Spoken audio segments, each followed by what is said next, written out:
Hello mga kababayan, so nandito pala kami sa uma namin. Ate, Uma. Kodi, papunta kami sa bukid ng palayan ni Mama. Ma, Ambi, Ate. Nga anak yun.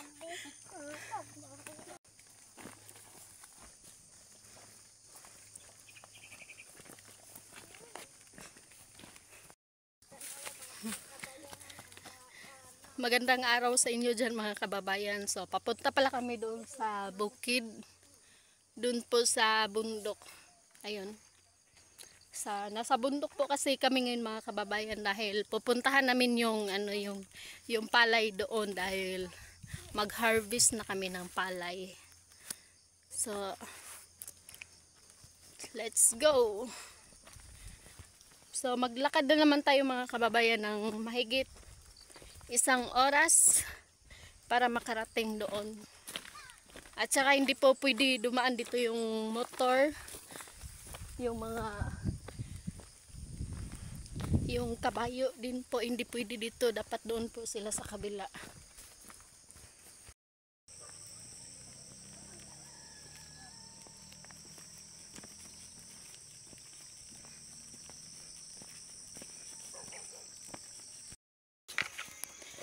Dahil walang pasok yung mga bata mga kababayan ay sumama po sila.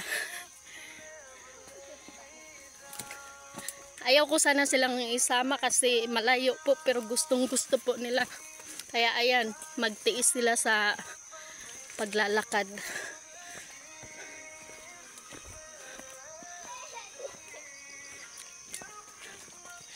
At saka ano pala mga kababayan, si Nanay Lorna. Sabi po niya kanina, pinuntahan niya ako doon. Sabi niya, magkita daw po kami dito. Magkita kami dito. Pero, hantayin ko daw siya mamaya dahil pupunta daw po siya dito sa bukid. Dahil, magkatabi lang po yung namin. Yung uma.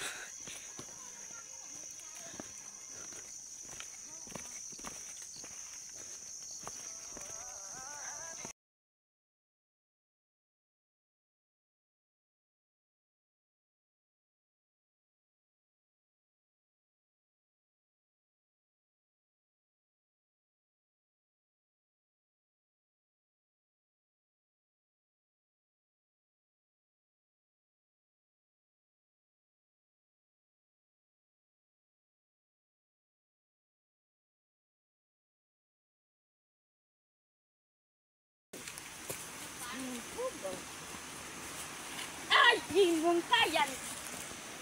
Nagdua. Ha? Kabakbak. Diyan ko ba ang Nakiyo. Tugat mamaritis. Diyan ko ba nag-ampar? Oh. Ampar. Magdaras mo. Doon, paano ito yun? Yung sabi dyan, paano yun? Hala. Manigay ko, but hindi. Koko. Nakiyo. Samot kigmana. Ika naman.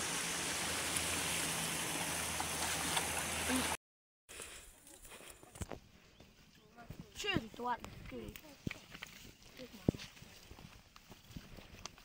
Ito yung palayan.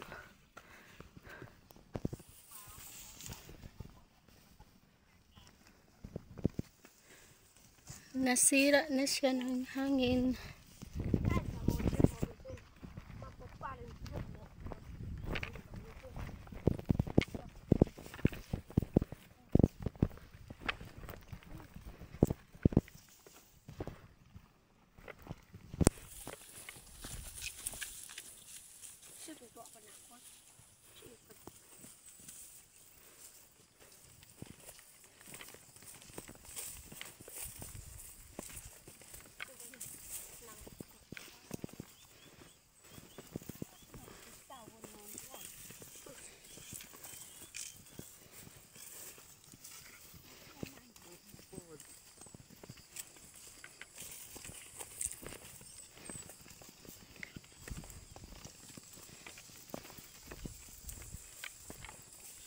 Kadang auto.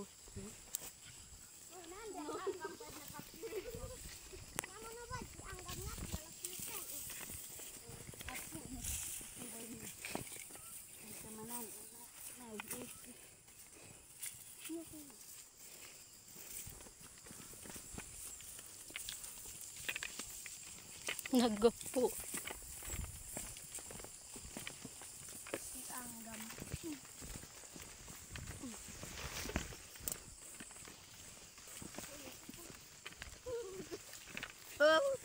Siya man paruay ko yun. Dakol u. Dosa. Dos ang.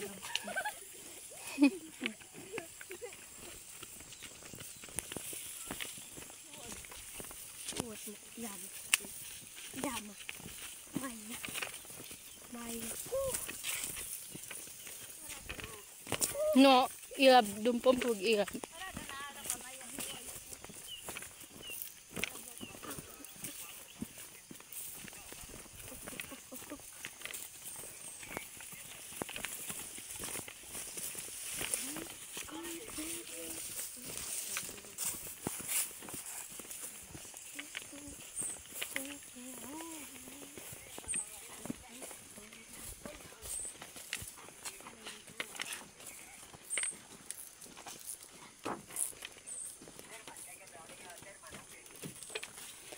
Op. Di pa na ako kamayot mo. Wa ba di mo u. Kubay. Wa ka na bay. Napagod ka hindi? Hindi.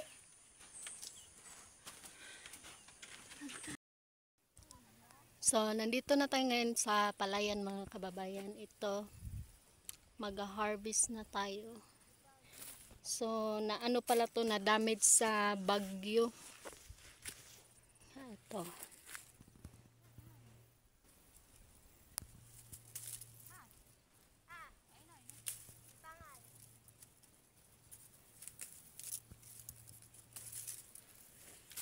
Ito na po yung na-harvest ko.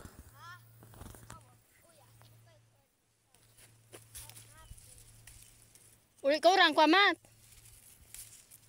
Uli ko orang ko ah.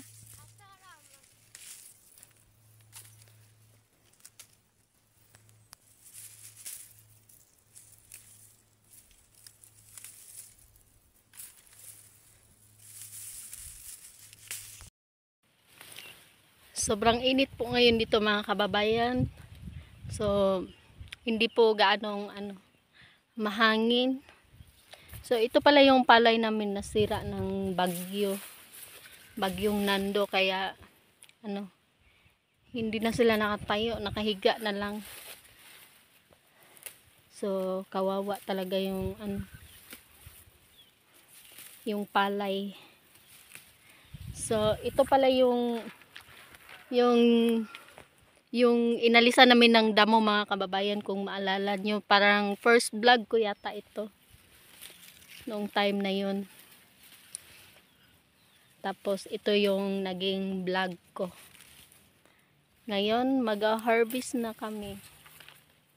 So kasama ko yung mga anak ko, nandoon sila sa kubo. Dahil gusto sana silang isama sa tito nila doon sa Davao kanina mga kababayan, dahil gagala daw sila, pero ayaw nung mga bata. Dahil minsan lang daw sila makasama dito sa bukid. Kaya mas gusto po nila dito kaysa doon po sa Davao. Sabi nila, pwede naman daw puntahan yung Davao kahit anong oras. Pero yung dito daw sa bukid, makakapunta lang daw sila dito pag merong ha-harvestin. So, ayan, sumama yung dalawa. Kahit mahirap po yung daan, ay hindi po talaga sila nagre-reklamo dahil gustong-gusto po talaga nila dito sa bundok.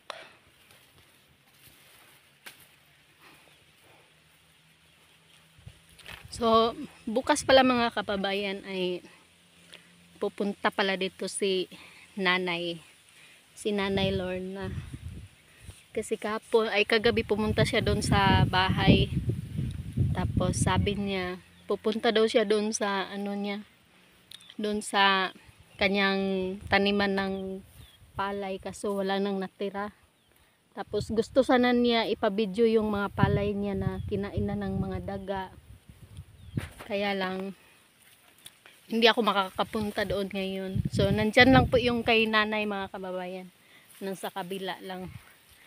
mamaya na daw siya punta dito ng hapon kasi nagsimba pa sila ni Peking Bombay. So sabi niya tapos sabi ko sa kanya, bakit wala ka ng palay doon, Nay? Sabi niya hindi daw kasi niya nabantayan dahil nandoon lang siya palagi sa sa bahay, kaya naubos daw po ng daga.